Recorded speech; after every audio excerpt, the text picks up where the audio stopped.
আসসালামু আলাইকুম। শুরু করতেছি আরেকটি ভিডিও এবং সবাইকে অনেক, অনেক শুভেচ্ছা এবং চ্যানেলের যে টেক ট্যুর প্রো এবং অনলাইন প্রাইমারি স্কুলে এইগুলি সম্পূর্ণ ভিডিওগুলি পাবেন। তো ইংরেজি এবং বাংলা আমাদের চ্যানেলে দেওয়া আছে। আমি আজকে অঙ্ক নিয়ে কথা বলব। তো সেখানে ম্যাথ 1 থেকেই শুরু করছি। যেহেতু এটা নির্দেশনায় আপাতত নেই তারপরও আমরা সেখান থেকে শুরু করছি যাতে আমাদের শিক্ষার্থীরা বা আপনারা যারা গার্ডিয়ান আছেন, আপনাদের বাচ্চারা কতটুক শিখেছে সেই বিষয়ে কিছুটা হলেও ধারণা পাবেন। শিখন মান যাচাই ২০২৫ ছবি পাশাপাশি ছবির তুলনা করে বলো কম বেশি, ছোট, লম্বা, খাটো, কাছে, দূরে, হালকা, ভারী এগুলি। এটা কিন্তু আমরা প্রাকের ক্লাসে শিখেছি, বাচ্চারা শিখে ফেলেছে।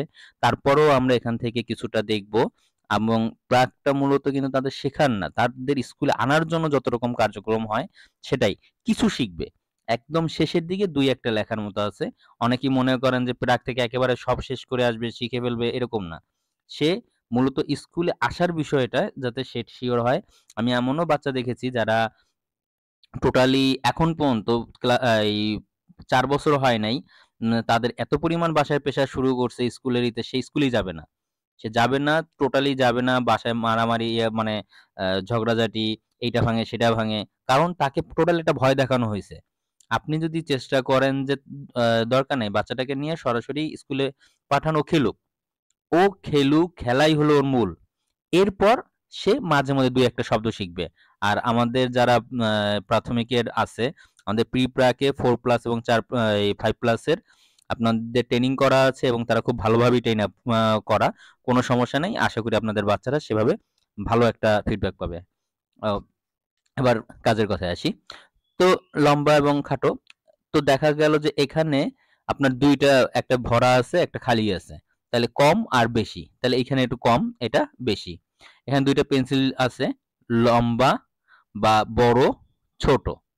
তারপরে এখানে ২ টা গাছ আছে, লম্বা, খাটো এরকম করে।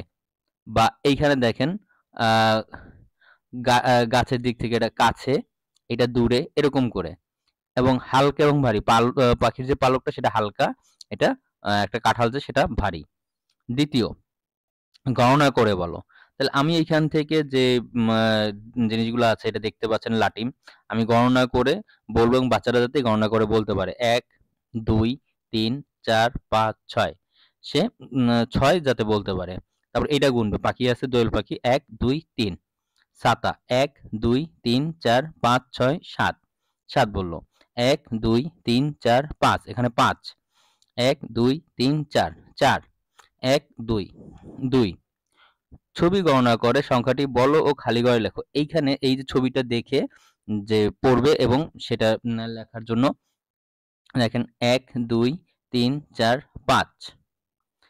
সেই ৫ এখানে লিখলো। ১, ২, ৩, ৪, ৫, ৬, ৭ এখানে ৭ লিখবে। ১, ২, ৩ এখানে ৩ লিখবে। ১, ২ এখানে ২ লিখবে। এইখানে কোনো কিছু নেই, এখানে 0 লিখবে। যেহেতু ফাঁকা আছে 0 লিখবে। ১, ২, ৩, ৪, ৫, ৬ এখানে ৬ লিখবে। এরকম করে সে খালি ঘর পূরণ করবে। ছোট সংখ্যাটিতে গোল দাগ দাও। একদম আ সিম্পল কিছু কথা বা মূল্যায়নের ব্যাপারটা যাতে সে আসলেই 1 এ আ ১ম থেকে এই যে ৪ টা মাস, এটা কিন্তু এপ্রিল পর্যন্ত। তো এপ্রিল পর্যন্ত কতটুক তার যোগ্যতা অর্জন করেছে সেটা বোঝার জন্য।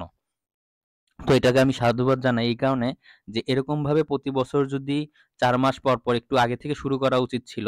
যেটা যা করেছে বা যেভাবে অনেক বাধ্যবাধকতা থাকার কারণে হয়তোবা পিছনে পড়ে গেছে। এই ইয়ে থেকে বা ৩ টা না করুক, ২ টা করুক, যে অর্ধবার্ষিকীতে এইরকম একটা মূল্যায়নের ব্যবস্থা করবে এবং ডিসেম্বরের পর আরেকটা মূল্যায়ন। যাতে বাচ্চারা এই যে কতটুক শিখলো, মানটা কতটুক সেটা জানতে পারবো। তো ছোট বড় সংখ্যাতে গোল দাগ দাও। তাহলে এইখানে ছোট হলো ৫। এরপর ৬ এবং ২ এ ছোট সংখ্যা ২ এবং ৯ এবং ৭ এ ছোট সংখ্যা ৭। ৩ এবং ১ এর ছোট সংখ্যা ১। কোন সংখ্যাটি বড়? ৮। ১ আর ৮ এর ভিতরে ৮ টা বড়। আর এইটা বিষয়ে আপনারা ক্লাসেই শিখিয়েছি। যেমন কাঠি দিয়ে, হাতের আঙ্গুল গুনে, পাথর, নুড়ি পাথর দিয়ে, তারপর মার্বেল দিয়ে এভাবে। তো এভাবেই সংখ্যা ছোট বড় আমরা বের করতে পারবো। 5 এবং 6 এর ভিতরে কোনটা বড়? 6। 9 এবং 5 এর ভিতরে 9। 2 এবং 4 এর ভিতরে 4। ছোট থেকে বড় আকারে সাজাও। এখানে ছোট থেকে বড় আকারে সাজানোর জন্য দেওয়া হয়েছে। তো ছোট বলতে এখানে সবচেয়ে ছোট কোনটা? দেখেন 10, 5, 8, 3, 9। যেহেতু আমরা শিক্ষক এবং যারা গার্জিয়ান আছেন তারা বুঝেন, তারা বলতে পারেন, কিন্তু বাচ্চারা কিন্তু ওইভাবে সচরাচর পারবে না। তার সেই অনুযায়ী সেই অ্যাবিলিটি হয়েছে কিনা সেই অনুযায়ী তাকে জিজ্ঞেস করবেন বা তাকে বলতে বলবেন বা তাকে করতে বলবেন। সে আশা করি পারবে, কারণ এইটাও সে প্রাথমিক এই প্রাকেই কিছু কিছু করে সে শিখেছে। 3, 5, 8, 9, 10। আবার বড় থেকে ছোট করে সাজাও। এখন দেখেন এখানে বড়, বড় বলতে শূন্য কিন্তু বড় না। সবার বড় কোনটা সেটা দেখতে হবে। 3, 0, 3, 8, 5, 5, 4। এখানে 8 বড়। 8, 5, 4, 3, 0। এখন আমরা কিছু সিম্পল বা খুব সাধারণ কিছু যোগ করব। দেখেন যোগ করি 5 আর 1। হাতে ওরা কর গুণে করতে পারে বা এইখানে ওরা বিশেষ যেটা সেটা বাচ্চাদের আমি যেটা করি, এখানে দাগ দিবে। মিনিমাম 1 এর বাচ্চা যেহেতু সে এখানে দাগ দিবে। 1, 2, 3, 4, 5 করে 5টা দাগ দিবে আর নিচে একটা দাগ দিবে। এরপর পুরাটা গুনবে। গুণের যে দাগগুলি হয় সেটা লিখবে। আপনারাও এরকম ভাবেই করবেন আশাবাদী। যারা টিচার আছেন বা গার্জিয়ান এভাবে করতে পারেন। এখানে দাগ দেখ, সমস্যা নাই। কারণ সে রাফ করতেছে। আমরা আমাদের যে বড়দের বাচ্চারা, বড়রা যারা তারা পিছনে রাফ করে আর ওদের এইখানেই করুক। 1, 2 এখানে করুক, সেটা ভালোই হবে যে তারা ওরা শিখতে পারতেছে। 8 ঠিক এখানে 8 টা দাগ দিবেন এবং এখানে 2 টা। এটা বাচ্চাদের বলে দিবেন যে এখানে দাগ দাও। কয়টা লাঠি আছে বা কয়টা কাঠি আছে। এখানে 4 প্লাস 4। এখানেও 4 টা, এখানেও 4 টা। তো 5 আর 1 6, 8 আর 2 10, 4 প্লাস 4 সমান 8। 3 প্লাস 6, 3 টা দাগ দিবে এবং 6 টা দাগ দিবে 9। এই গেল। এটা আমাদের যোগ করা হলো। এরপর বিয়োগ। বিয়োগ করো। 9 বিয়োগ। এইখানে আরেকটা মজার ব্যাপার যেটা আমি বাচ্চাদের দেখাই, যেটা আপনারাও গার্জিয়ানরা বা অন্য টিচাররাও দেখাতে পারেন। এই 9 টা আমি দাগ দিব। দাগ দিলে একটা তেষ্টা করে বা একটা সাইড করে কেটে দেওয়া, যে এই যে আমি কাঠিটা দিলাম, এই কাঠিটা কেটে দিলাম। তো 9 টা আমি প্রথমে দাগ দিব। 9 টা এখান থেকে সিরিয়ালে 9 টা দাগ দিব। এরপরে বলবো যে একটা একটা করে দাগ দাও। এই কাটো। 1, 2, 3, 4, 5। 5 টা যেহেতু কাটো, কাটার পরে তারপর কয়টা থাকলো? 1, 2। প্রথম কিছু কিছুতে সমস্যা হবে। এরপর দেখবেন আস্তে করে কাজ হয়ে গেছে। তখন সে 4 লিখবে। আবার 8 টা দাগ দিবে। একটা করে কাটে 7 টা কাটবে, থাকবে 1। আবার 9 টা দাগ দিবে, 2 টা কাটবে, থাকবে 7। আবার 7 টা দাগ দিবে, 5 টা কাটবে, থাকবে 2। এভাবে আমরা পুরা বিয়োগ অঙ্কটা করাতে পারি। আবরারের কাছে 4 টি পেয়ারা আছে, তাকে আরো 3 টি পেয়ারা দেওয়া হলো। মোট কয়টি পেয়ারা হবে? এইখানে তাদের যে লেখনী বা লেখার যে আরবারের পেয়ারা আছে 4 টি পেয়ারা এবং সে আরো পেল 3 টি। নিচে সুতরাং সে মোট পেল যে 4 আর 3 7 টি। এটা আপনার লেখার একটা অভ্যস্ত করার জন্য, যে যাতে ওরা পরে একটু ক্লাসে বা অন্য ক্লাসে আরেকটু লিখতে পারে। সাইদার কাছে 6 টি ফুল আছে, সে আরো 2 টি ফুল তার বোনকে দিল। সাইদার মোট কতটি ফুল আছে? যেহেতু এখানে শেখার যে বিষয়টা, যে সাইদার কাছে 6 টা ফুল আছে, ওরে ধরলাম যে 6 টা তোমার ফুল আছে, তোমার কাছ থেকে 2 টা।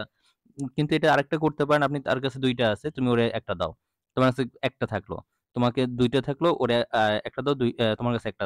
তোমার কাছে 4 টা থাকলো, ওরে 2 টা দাও। তোমার কাছে 2 টা। এরকম করে করে আপনি 6 টা হিসাব করতে পারেন। তো 6 টা থেকে 2 টা গেলে তার ফুল থাকবে 4 টা। একটু লিখে নিতে হবে যে সাইদের কাছে 6 টি ফুল আছে, তার বোনকে দিল 2 টি ফুল। সুতরাং তার কাছে মোট ফুল রইল 6 বিয়োগ 2 সমান 4।